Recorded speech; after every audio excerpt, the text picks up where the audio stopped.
आपका acid, base and salt. इसी में आज का ये टॉपिक क्या होने जा रहा है, अम्लों और क्षारों की अभिक्रियाएं। अम्लों और क्षारों की अभिक्रियाएं, यानी इस टॉपिक से हम ये सीखेंगे कि आपका जो अम्ल होता है, अम्ल यानी जिसको अंग्रेजी क्या कहते हैं, एसिड, और जो आपका क्षार होता है यानी जिसको अंग्रेजी क्या कहते हैं, बेस, ये आपस में कैसे दोनों रिएक्शन करते हैं। तो एक खास बात याद रखिएगा, समझिएगा, जब कभी भी अम्ल और क्षार यानी एसिड और बेस रिएक्शन करते हैं तो याद रखेंगे प्रोडक्ट के रूप में रिएक्शन कर रहे हैं आपस में, तो ये क्या हो जाएंगे, एसिड और बेस, अम्ल और क्षार, ये हो जाएंगे अभिकारक यानी रिएक्टेंट। और जब ये रिएक्शन करे जाएंगे यानी रिएक्शन करेंगे, रिएक्ट हो जाएंगे, तो क्या बनेगी, एक नई चीज बनेगी जिसको हम क्या कहते हैं, प्रोडक्ट, यानी हिंदी में उत्पाद। जो उत्पाद होगा वो क्या होगा, लवण होगा यानी साल्ट, और क्या होगा, जल, जल यानी वाटर। ये दो चीजें होंगी। और इस अभिक्रिया को यानी एसिड और बेस मिल करके रिएक्ट करके जब साल्ट और वाटर बनाए यानी अम्ल और क्षार परस्पर क्रिया करके जब लवण और जल बनाते हैं, तो इसको एक विशेष प्रकार की अभिक्रिया की संज्ञा दी गई जिसे हम उदासीनीकरण क्या कहते हैं, उदासीनीकरण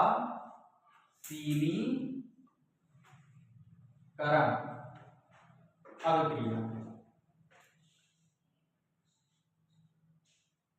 जिसको अंग्रेजी में क्या कहते हैं, न्यूट्रलाइजेशन रिएक्शन। क्या कहते हैं, न्यूट्रलाइजेशन रिएक्शन कहते हैं। When acid and base are reacted each other to form salt and water, this reaction is known as neutralization reaction। ऐसी आपकी डिफिनीशन बन सकती है, यानी अम्ल और क्षार जब परस्पर क्रिया करती हैं, क्रिया के फलस्वरूप लवण और जल बनाते हैं, इसको उदासीनीकरण अभिक्रिया कहते हैं। ये आपकी थ्योरी हो गई। अब देखते हैं इसमें रिएक्शन कैसे होगा, लिखिए, इरेज करते हैं, चलिए आगे बढ़ जाते हैं। अब इसको हम रिएक्शन के फॉर्मेट में करते हैं, यहीं से आपका पेपर में क्वेश्चन आता है।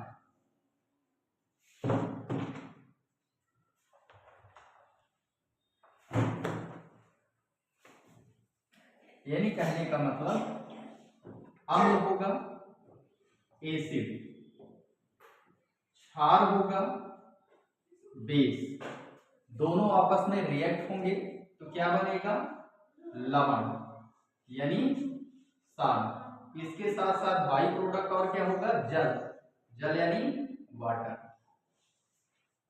तो इसलिए इसको टॉपिक नेम क्या दिया गया, अम्ल और क्षार की अभिक्रिया। और जब अम्ल और क्षार अभिक्रिया करते हैं तो इसको क्या कहते हैं, उदासीनीकरण यानी न्यूट्रलाइजेशन रिएक्शन। इसके पहले में हमने बताया है आपको एसिड क्या होता है, बेस क्या होता है, साल्ट क्या होता है, इसके एग्जाम्पल बताए थे, उन एग्जाम्पल का फार्मूला भी बताया था। चलिए सपोज कीजिए आपके पास एक एसिड है, एसिड हम ले लेते हैं HCl। HCl का नाम बताओ भाई, क्या हो जाएगा, हाइड्रोक्लोरिक अम्ल, हाइड्रोक्लोरिक अम्ल, जिसको हाइड्रोजन क्लोराइड भी कहते हैं। बेस ले लेते हैं, क्षार लेते हैं NaOH, जिसको क्या कहेंगे, सोडियम हाइड्रॉक्साइड। अब ध्यान देंगे, अब ये दोनों आपस में रिएक्शन करेंगे। सबसे पहले जब ये ऐसा करेंगे, ये टूटेगा, इसमें H का प्लस Cl का माइनस, ये किसमें टूटेगा, Na का प्लस OH का माइनस। अब ध्यान दीजिए, एसिड वाले का प्लस जो है बेस वाले के माइनस, H और OH दोनों H2O, और यहाँ पे ध्यान दीजिए Na का प्लस का माइनस, ये दोनों जुड़ करके क्या बनाएंगे NaCl। NaCl का रासायनिक नाम क्या होता है सोडियम क्लोराइड। आप जल देख ही रहे हैं, जल का फार्मूला लगभग सबको ही पता है।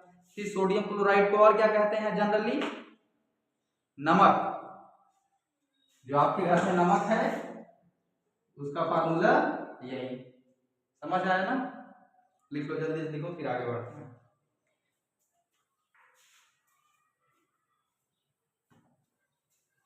हो गया?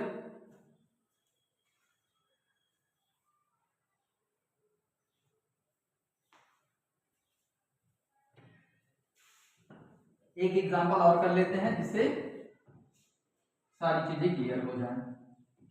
चलिए एक एग्जांपल और, अगले एग्जांपल में हम लेते हैं KOH।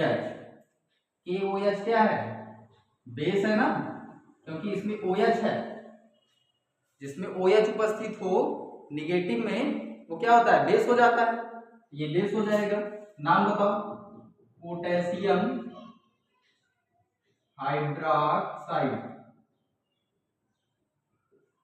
एक एसिड ले लो, एसिड क्या लेते हैं H2SO4 हाइड्रोजन सल्फेट, जिसको क्या कहते हैं सल्फ्यूरिक अम्ल, ठीक है ना? अब ध्यान दीजिए ये टूटेगा कैसे और किसमें,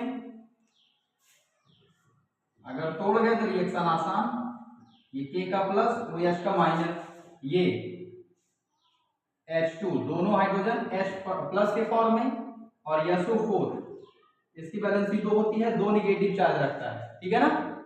अब इसका माइनस इसका प्लस, पोटेशियम K प्लस है वैलेंसी 1, SO4 2 माइनस चार्ज है माइनस में वैलेंसी 2, ऑन क्रॉस मल्टीप्लाइंग क्या बन जाएगा K2SO4। ये क्या होगा साल्ट होगा, नेम क्या होगा इसका पोटेशियम सल्फेट। अब H का प्लस OH का माइनस क्या बना लेंगे H2O।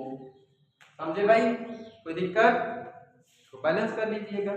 तो आज आपने क्या सीखा अम्ल और क्षार की अभिक्रियाएं, ठीक है ना?